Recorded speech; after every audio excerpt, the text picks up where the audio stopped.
Assalamualaikum warahmatullahi wabarakatuh.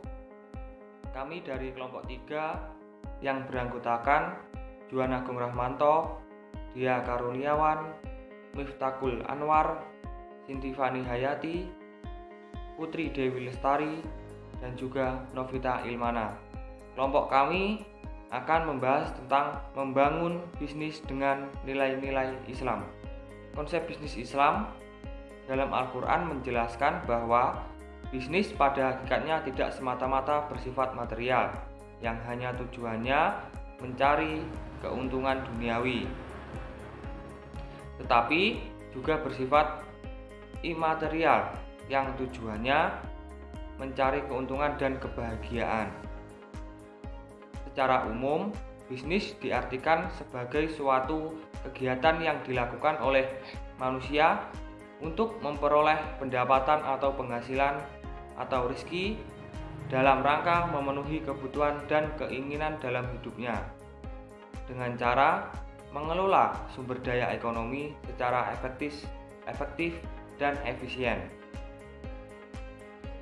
Di dalam Islam, bisnis dapat dipahami sebagai serangkaian aktivitas bisnis dalam berbagai bentuknya yang tidak dibatasi jumlah atau kuantitas.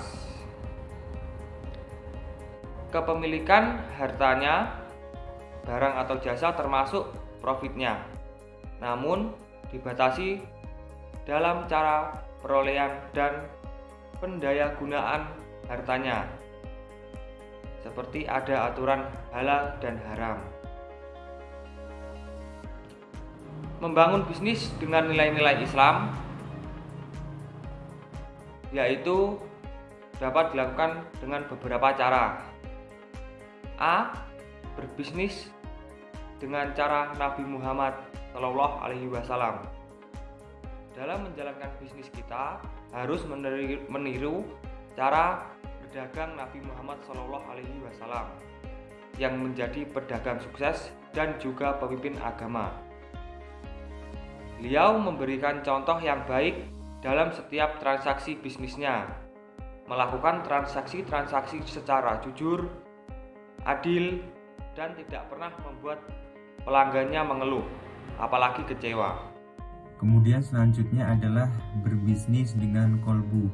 Hati adalah sumber pokok bagi segala kebaikan dan kebahagiaan seseorang, bahkan bagi seluruh makhluk yang dapat berbicara. Hati merupakan kesempurnaan hidup dan cahayanya. Dalam melakukan bisnis dengan hati, ada beberapa prinsip yang menjadi pertimbangan dalam mengembangkan usaha. Yang pertama, kawan.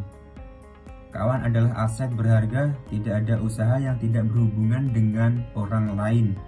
Dalam membina hubungan dengan orang lain, letakkanlah nilai persahabatan, nilai pertemanan yang jauh lebih berharga daripada sekedar mencari keuntungan. Yang kedua, kepercayaan. Kepercayaan adalah modal jangka panjang. Modal dalam usaha itu dapat dibagi dalam modal tangible dan intangible. Uang gedung dan peralatan adalah modal tangible. Namun, selain itu ada modal intangible yang jauh lebih berharga untuk usaha jangka panjang, yaitu modal kepercayaan. Yang ketiga, menjual dengan harga lebih tinggi dari pembelian. Bukan harga tertinggi, maknanya adalah berbisnis bukan sekedar mencari keuntungan dengan membeli serendah-rendahnya kemudian menjual dengan harga tertinggi. Namun berbisnis, berusaha adalah bagaimana dapat memberikan kontribusi sebesar-besarnya kepada orang lain. Yang keempat, mendengarkan kata hati dalam melakukan tindakan, mengambil keputusan. Belajarlah memisahkan antara ego dan pikiran yang dikuasai emosi, ego pribadi, nafsu duniawi dengan pikiran yang dikendalikan hati. Yang kelima, bekerja dengan hati. Mereka yang bekerja dengan hati akan selalu bersikap baik kepada siapapun, kepada bawahan, bekerja atau pelayan. Bekerja dengan hati akan membuat pekerjaan terasa ringan dan enteng tanpa beban. Yang keenam, kekayaan bukan dinilai dari uang yang dimiliki. Menjadi kaya bukan sekedar berhubungan dengan memiliki banyak uang, namun kekayaan yang utama adalah seberapa besar uang yang kita dapatkan digunakan untuk menolong dan memberi manfaat kepada orang lain. Yang ketujuh, berorientasi pada manfaat sebesar-besarnya. Berbisnis bukan sekedar pada profit atau keuntungan materi sebesar-besarnya, tapi lebih berorientasi memberikan manfaat sebesar-besarnya bagi orang lain, karena berbisnis juga ibadah yang harus dipertanggungjawabkan kepada Tuhan Yang Maha Esa. Yang kedelapan, fokus pada apa yang diperoleh bukan yang hilang. Jangan pikirkan kesempatan, peluang, atau kegagalan yang sudah lewat. Hal ini dapat membuat Anda stres atau berlaku tidak bijaksana. Fokuslah memikirkan apa yang Anda peroleh saat ini.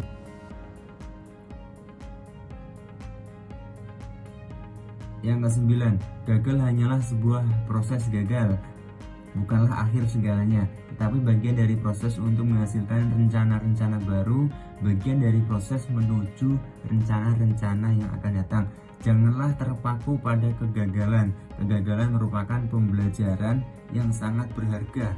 Yang terakhir adalah akui kesalahan dengan rendah hati. Kesalahan-kesalahan dalam mengambil keputusan dalam menjalankan usaha biasa saja terjadi. Ketika Anda menyadari bahwa itu suatu kesalahan, keputusan yang Anda ambil, dan merasa bahwa karyawan atau partner Anda yang benar, maka akui dengan rendah hati.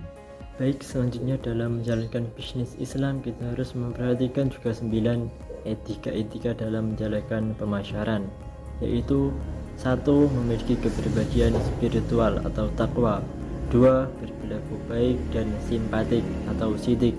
3. Berperilaku adil dalam bisnis atau al-adil. 4. Bersikap melayani dan rendah hati atau khidmah. 5. Menepati janji dan tidak curang. 6. Jujur dan terpercaya atau al-amanah. 7. Tidak suka berburuk sangka atau suudzon. 8. Tidak suka menjelek-jelekan atau ghibah. 9. Tidak melakukan sogok atau riswah. Selanjutnya, di sini saya akan menjelaskan tentang membangun nilai-nilai kejujuran dalam bisnis. Sifat terpenting bagi pembisnis yang diridhoi Allah adalah kejujuran. Dalam sebuah hadis dikatakan, pedagang yang jujur dan dapat dipercaya atau penuh amanah adalah bersama para nabi, orang-orang yang membenarkan risalah nabi dan para syuhada atau orang yang mati syahid. Hadis riwayat At-Tirmizi. Oleh karena itu, tak heran jika prinsip al-amanah ini menjadi sangat penting peranannya dalam hidup bermasyarakat dan bermuamalah. Kejujuran ini merupakan faktor penyebab keberkahan bagi pedagang dan pembeli sebagaimana tersebut dalam sebuah hadis sahih. Penjual dan pembeli mempunyai hak untuk menentukan pilihan selama belum berpisah. Jika keduanya berlaku jujur dan menjelaskan yang sebenarnya, diberkatilah transaksi mereka.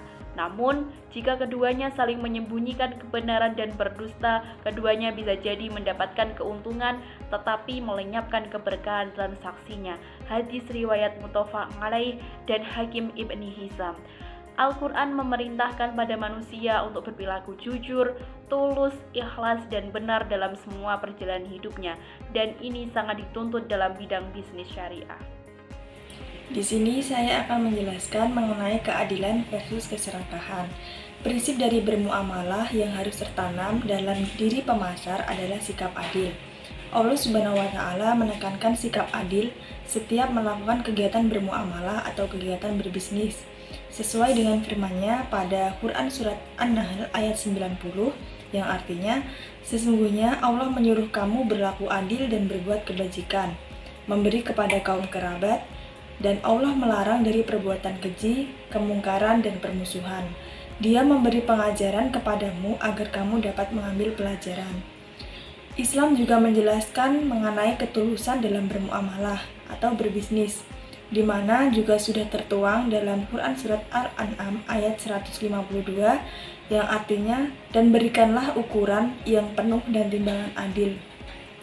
Dan juga sudah diterangkan dalam Quran Surat Al-Imran ayat 85, yang artinya, maka berikanlah ukuran dan timbangan sepenuhnya tanpa merampas apa yang telah menjadi hak mereka, dan juga jangan membuat kerusakan di bumi setelah diperbaiki. Hal ini baik bagimu jika kamu sekalian beriman. Nabi Muhammad SAW berpegang teguh pada 4 sifat di dalam menjalankan bisnisnya, yaitu sidqi, jujur, amanah, bertanggung jawab, tablik, komunikasi yang efektif, dan fatonah, profesional, kreatif, dan inovatif. Sekian video presentasi dari kelompok kami. Apabila ada kurang lebihnya mohon maaf. Assalamualaikum warahmatullahi wabarakatuh.